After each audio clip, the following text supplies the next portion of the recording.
Hello everyone, and welcome back to Dut Draws. I'm Dut, and I draws. We're continuing on our drawing of Ahsoka from Star Wars canon. We've completed the sketch phase and the line art phase, and now we're moving into the flat colors phase. Now they're called flat colors because we're not going to be doing any shading yet until all the colors are placed. The leafless tree looked like a brain. The birds within were all the thoughts and desires within me. And in this episode, we are going to be treated to the musical stylings of Bill Callahan of Smog fame. Hopping around from branch to branch, or snug in their nests, listening in. Now we're just blocking in the colors of her clothing, using the reference to color pick from. An eagle came over the horizon and shook the branches with its sight. The softer thoughts, starlings, finches, and wrens, the softer thoughts, they all took flight.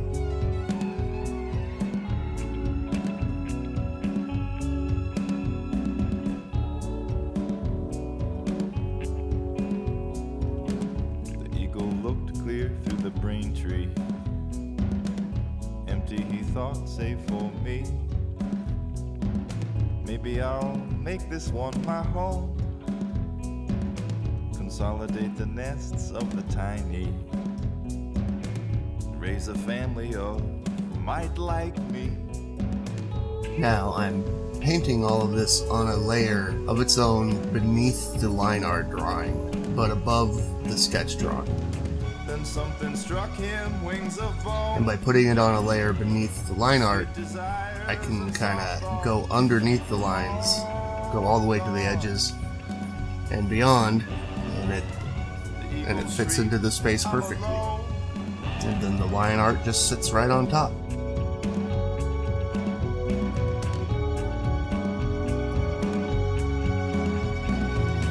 Well, it was time to flee the tree.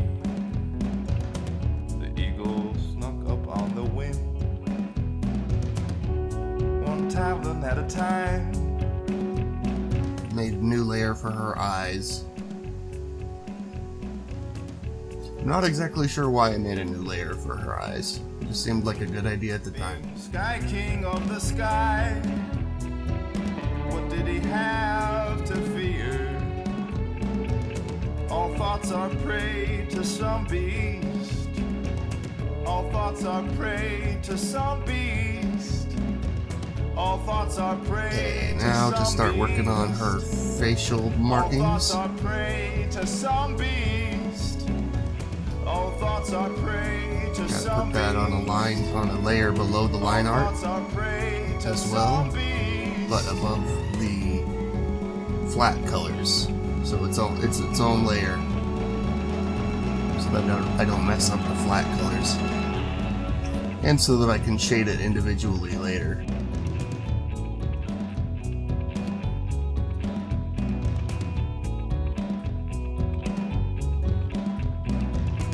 Sweet desire and soft thoughts return to me.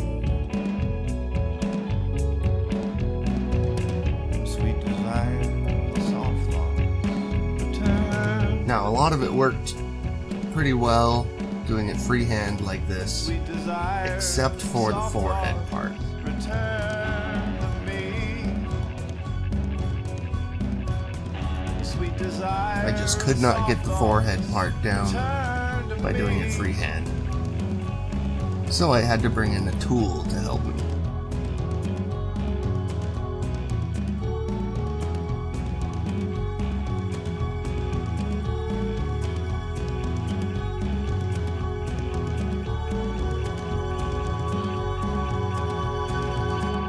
Sweet desire and soft thoughts return to me. Sweet desire and soft thoughts return to me. Sweet desire Yeah, I thought that looked like and crap. soft thoughts return to So I'm gonna start over, but with the polygonal lasso tool.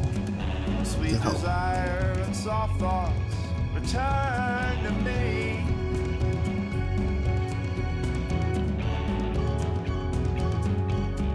Smooth out those curves.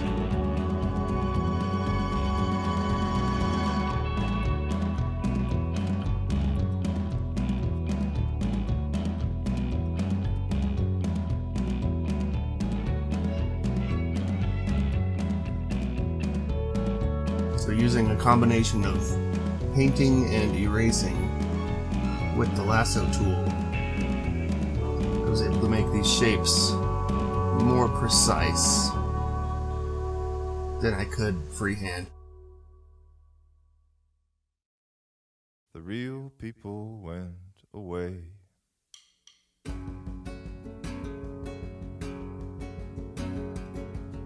I'll find a better way someday. Leaving only me and my dreams. I think that turned out pretty good. My cattle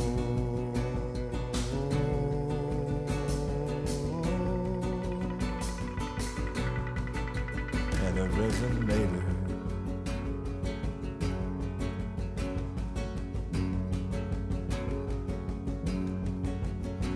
I drove all the beasts down right under your nose. The lumbering footloose power, the bull and the rose. Don't touch them. Don't try to hurt them. My cattle.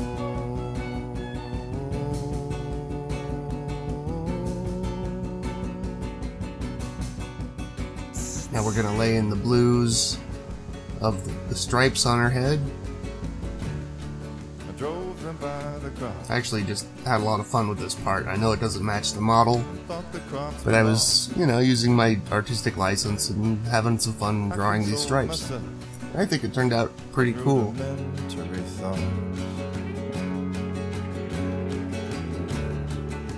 And I set my watch against the city clock. It was way off. Yeah, one thing about this wild, wild country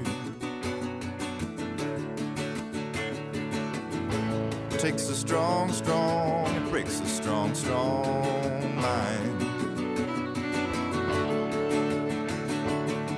Yeah, one thing about this wild, wild country takes a strong, strong, it breaks a strong, strong mind. Color in her lips. And with that, I think we're done with the flat colors. Next we'll move on to shading. I make a new layer above the color layer, but it's an exact duplicate of the color layer. So you drag the color layer down to the new layer icon and it'll duplicate the whole thing. And I do that because once you've got everything shaded, it's hard to use the selection tool to select a specific color group. Like right now I'm working on the grays of her arms, but once I start shading that, if I use the selection tool on her arm, it'll only select like the light gray, not the dark gray and middle gray.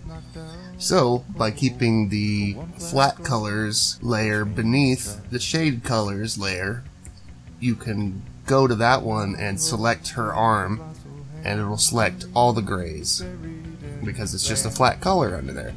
And then you go back up to the shade layer and do your shading there. For I am in the end a drover by trade. It just makes selecting a color group a lot When easier. my cattle turns on me, I'm a drover, double fold.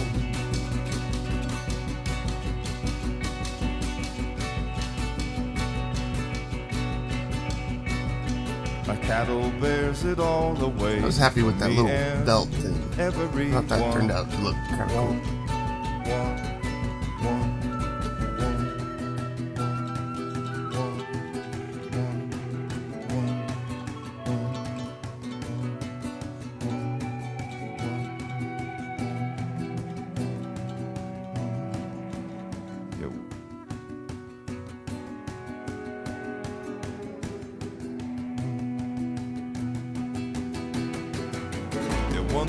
And I like to paint in what I call color bands. You start out with like a middle tone color, like add in a darker version of that color and then add in a lighter version of that color. And then you have 3 color bands. And then you kind of do steps in between from there. So like a step in between the middle tone and the darker tone. And then you shade in between those 2 tones that way. And you kind of do that as much or as little as you think fits the surface that it's on. So if it's on something really shiny, you want less color bands, but if it's on something kind of velvety or I don't know, smoother, you do more color bands because it's not as reflective as something shiny.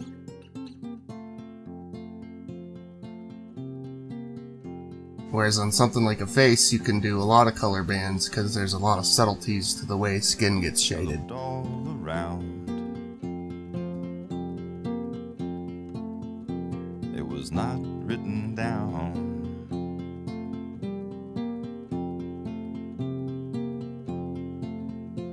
And so I'll tell you now.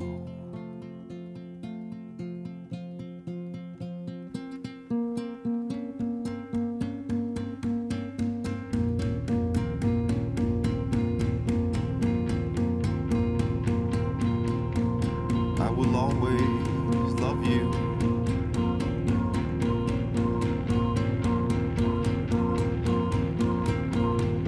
Oh, my friend.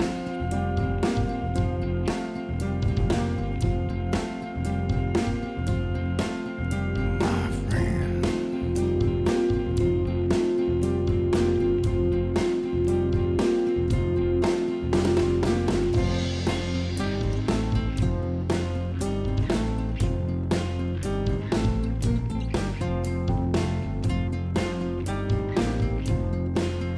And right there I'm adding some rim lighting along her edges.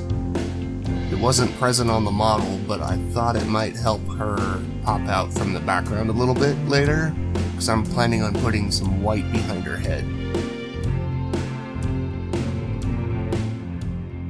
And that was the end of one session. This is from the next day, where we start to add in even more color bands. We are cut from the We're heading to the finish line here. I made a mistake there that I had to fix. I accidentally painted a middle gray on the lines. I think it was the lines layer. And so anything I painted went underneath it, and that just messed everything up, so I had to go fix it real quick. like 2 pieces of the gallows.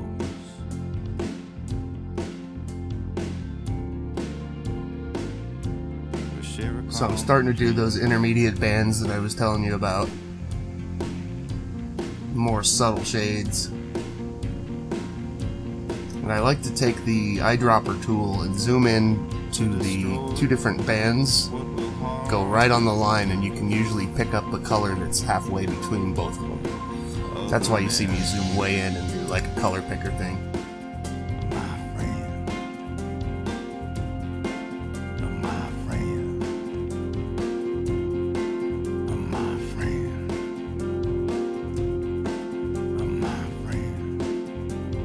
So you can do it that way, or you can just do it by sliding the, let's see, hue, saturation, brightness slider, either up or down from the color that you pick. I tend to do that more often, but sometimes, I don't know, sometimes I just want a color that's exactly in between one band and the other.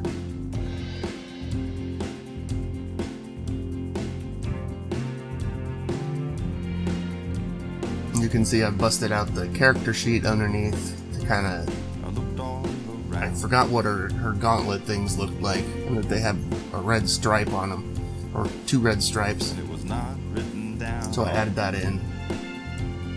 And I'm starting to work on her skin. Blended a little better than it was. So I'll tell you now. Still using color bands. I won't go to more nuanced shading until a little bit later. I just like the way color bands look. It's kind of stark and bold. But in some places, in some instances, you want a more subtle effect. But I like the boldness of the color bands, so I do that for most of it.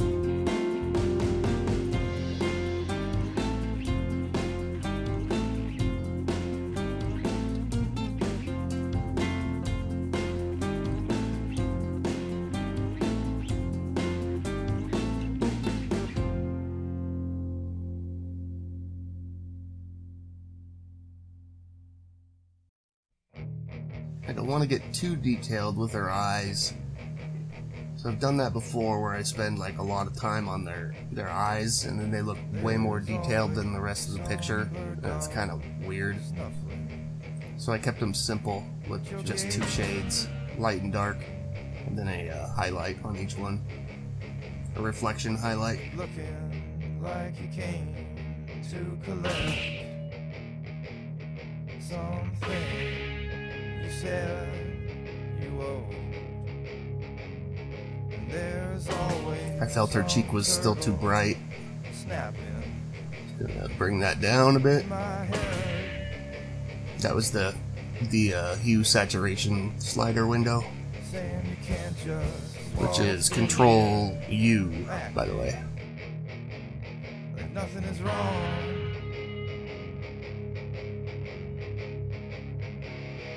No dancing, no dancing, no dancing. There's the levels window, so you can make darks darker and lights lighter. That's Control L. No dancing, no dancing, no dancing. Not while the time is chasing. Yeah, now I've started to do more subtle shading using a brush at, reduced opacity. I think I said it's 50 something. And you could kind of go over the same spot over and over, and it'll get darker, it'll get more thick as you go. That's how you kind of do more subtle shading.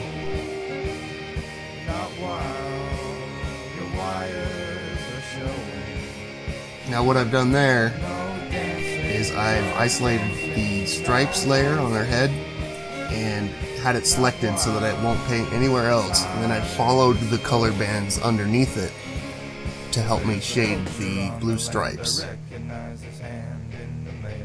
So it looks like they're all part of the same layer.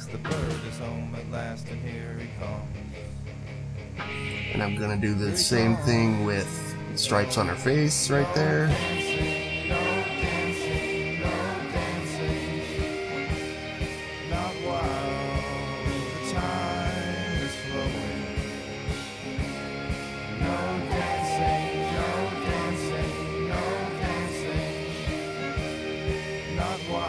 Now I'm trying to figure out what color background looks great to make her pop.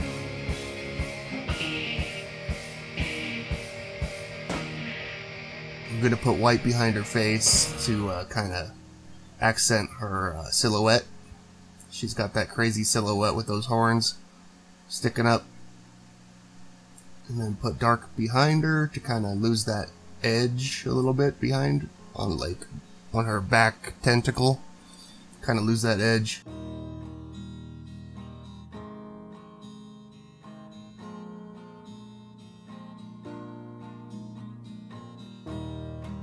Too many birds in one tree.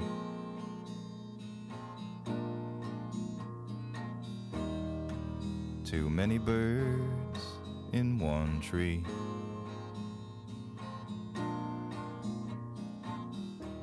and then find the right color that I think makes pop. Of black and screaming leaves. And it was this purplish kind of color. Sky is full And that's it. of black and screaming. And one more bird. Then one more Give it a bird. signature. And one last bird. Move the signature around. And another. And that's it. We have a completed Ahsoka One painting. last blackbird without a place to Thanks for land. watching, guys. This was fun. One last blackbird If you without enjoyed a this, place to let me know and I'll do more. turn See you around. in hopes to find